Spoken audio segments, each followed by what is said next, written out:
On pense souvent à tort qu'il faut des mois pour créer une formation en ligne, mais c'est totalement faux. En seulement quelques jours, tu peux créer une formation en partant de zéro.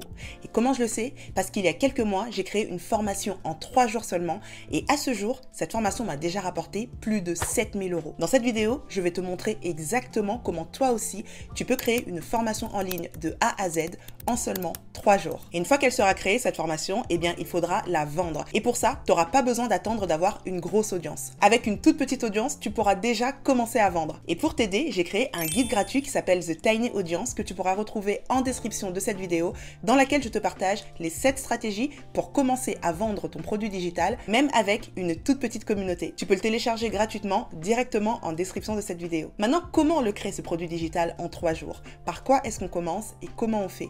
Je vais me calquer exactement sur ce que moi j'ai fait, comme ça tu pourras l'adapter à ton idée et à ton business. La première chose qu'il faut faire, c'est qu'il faut déjà avoir une idée très claire de ce qu'on a envie de lancer.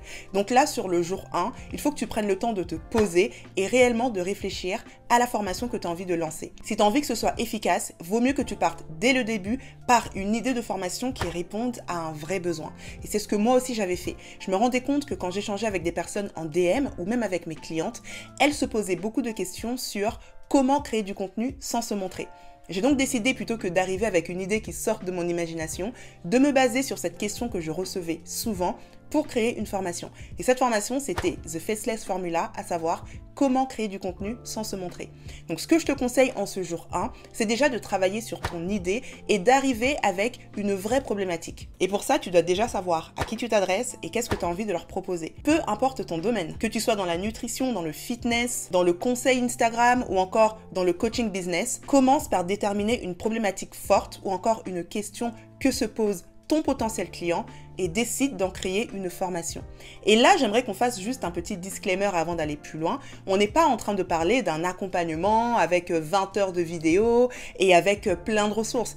On est en train de parler d'une formation simple, d'une formation actionnable et d'une formation que ton client pourra consommer simplement et rapidement. Et c'est ce type de formation que tu vas pouvoir créer en 3 jours top chrono. Et c'est aussi pour ça que c'est hyper important que dès le début, tu répondes à un vrai besoin. Une fois que tu as fait ça et que tu as ton idée, admettons que ça t'ait pris 2 heures à vraiment réfléchir et te rendre compte finalement de quelle problématique tu as envie d'attaquer, tu vas maintenant faire ce qu'on appelle un plan de formation.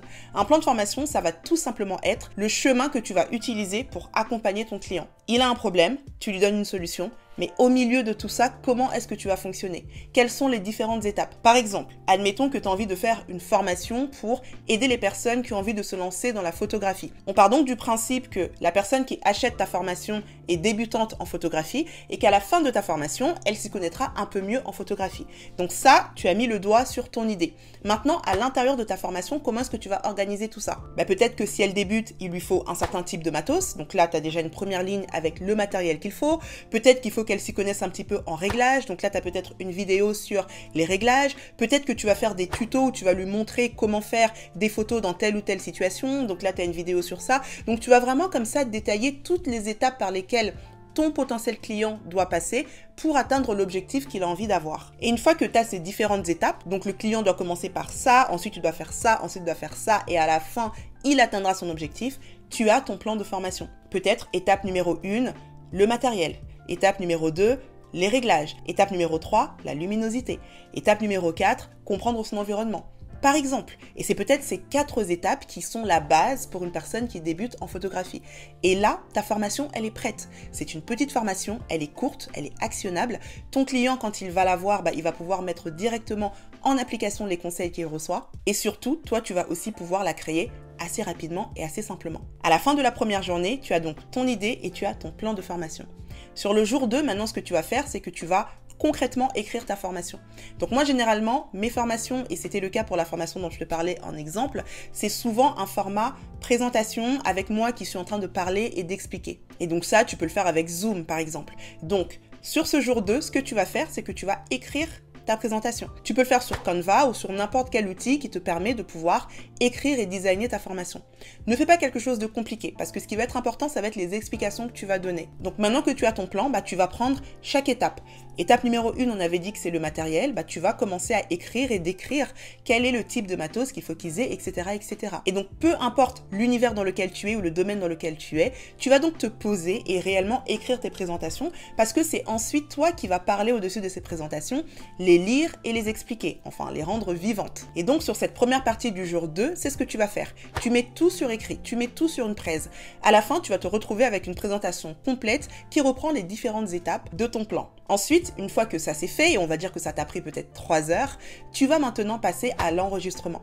Et là, ce qu'il va te falloir comme matos, ça va être très simple. Il te faut un micro et il te faut un logiciel pour que tu puisses t'enregistrer. Tu peux le faire par exemple avec Zoom. C'est assez simple. Il y a même des forfaits gratuits quand tu débutes. Donc vraiment, tu te poses, tu as un micro, tu n'es pas obligé de prendre quelque chose d'hyper complexe au début. Sur Amazon, tu peux trouver plein de micros à des prix hyper intéressants. D'ailleurs, j'ai une petite sélection que tu pourras retrouver également en description de cette vidéo. Donc, tu as ton micro, tu peux le faire sur Zoom, tu peux le faire sur Canva directement, tu peux le faire avec Loom. Il y a plein d'outils que tu pourrais utiliser. Mais l'idée, c'est qu'il te faut une plateforme, quelque chose sur laquelle tu vas venir enregistrer ta formation. Et donc, tu vas te poser, tu peux le faire avec la caméra sur toi ou tu peux le faire également en format voix off avec texte, c'est toi qui décides, et tu vas enregistrer toute la présentation que tu as faite. Donc, tu vas parler par-dessus, tu vas expliquer, tu vas peut-être donner des exemples. Comme je le disais, tu vas rendre tout ça vivant. Et ça, si tu as déjà ta presse, normalement, ça te prend 1 à 2 heures à peu près. Après, il y a aussi l'habitude. C'est vrai que moi, aujourd'hui, je le fais assez rapidement. Mais normalement, voilà, ça prend pas non plus énormément de temps, surtout qu'on est sur une formation qui est courte. Donc, c'est exactement ce que moi, j'ai fait avec ma formation The Faceless Formula. Le jour 2, je me suis posée, j'ai tout écrit en presse et ensuite j'ai commencé à m'enregistrer et je crois que le format que j'avais choisi, c'était juste voix off sur texte. Donc je me suis posée et j'ai tout enregistré d'un bloc. À la fin du jour 2, tu as ton enregistrement qui est déjà prêt. Et maintenant, on arrive au jour 3. Et le jour 3, tu auras 2 missions principales.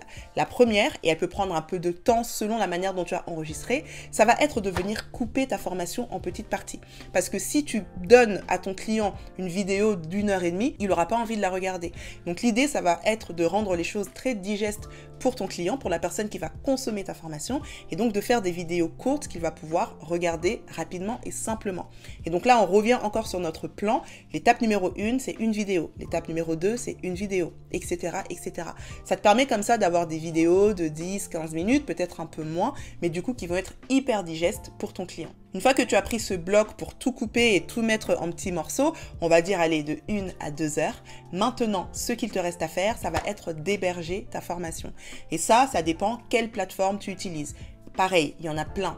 Il y a Podia, System.io, StanStore, Kajabi. Bref, tu choisis celle qui te correspond le plus, peut-être en termes de facilité d'utilisation, peut-être en termes de budget. Tu verras aussi que chacune de ces plateformes propose également des tests gratuits. Donc, tu vas pouvoir essayer l'outil gratuitement avant de réellement prendre l'abonnement payant. Et donc là, tu arrives sur ta plateforme, tu crées un compte si ce n'était pas encore le cas, et si tu avais déjà un compte dessus, tu vas créer du coup ta formation et tu vas venir uploader tes vidéos en mettant un bon titre et une petite description. Ça te prend, allez, 1 heure à tout casser. Évidemment, il faut que tu donnes un nom à ta formation, que tu fasses aussi une petite vignette, une image qui va être donc l'image de ta formation. Ça, tu peux le faire sur Canva directement. Après, selon que tu sois à l'aise ou pas, ça peut te prendre plus de temps ou pas. Mais à ce stade, tu n'as pas besoin de faire quelque chose d'hyper compliqué parce que ton but, ça va être de tester ta formation. Tu as besoin de savoir si elle fonctionne. Donc, tu n'es pas là pour faire des choses hyper complexes. Des fois, on passe énormément de temps sur le logo, le nom ou encore la pochette de sa formation, alors que derrière, on ne sait même pas si elle va se vendre. Et tu sais très bien que le but, après avoir créé ta formation, c'est de la vendre. Et d'ailleurs, je te rappelle, n'hésite pas à télécharger mon guide gratuit The Tiny Audience qui t'apprend justement à vendre ton produit digital ou encore ta formation, même si tu as une toute petite communauté. Je te partage 7 stratégies pour commencer à vendre avec moins de 100 abonnés. Et donc ça y est, on arrive à la fin du jour 3. Ta formation est créée, ta formation est hébergée et maintenant tout ce qui te reste à faire, c'est d'en parler et c'est de la vendre. Alors si tu pensais qu'il fallait des mois et des mois pour créer une formation, j'espère que grâce à cette vidéo, tu comprendras qu'en 3 jours top chrono, tu es capable de créer une formation qui va pouvoir te générer des revenus. Encore une fois, ma formation The Faceless Formula que j'avais créée en 3 jours m'a généré plus de 7 000 €. Tu imagines 3 jours de travail et derrière plus de 7000 €. Et encore, cette formation était vendue à 47 €. Donc si elle avait été ne fût-ce qu'à 97 € ou 150 €, imagine ce que ça aurait pu me générer. Voilà, on arrive à la fin de cette vidéo, j'espère qu'elle t'a plu. Si c'est le genre de contenu que tu aimes, n'hésite pas à t'abonner à cette chaîne. Ça ne te prendra que quelques secondes, mais ça aide beaucoup la chaîne à être mieux référencée. Et surtout, ça te permet de rester au courant des prochaines vidéos qui arrivent où je partagerai encore plus de contenu de ce type. Et si tu as la moindre question, n'hésite pas à l'écrire en commentaire, je me ferai un plaisir de te répondre personnellement. Je te dis donc à très bientôt pour une prochaine vidéo et en attendant, prends soin de toi.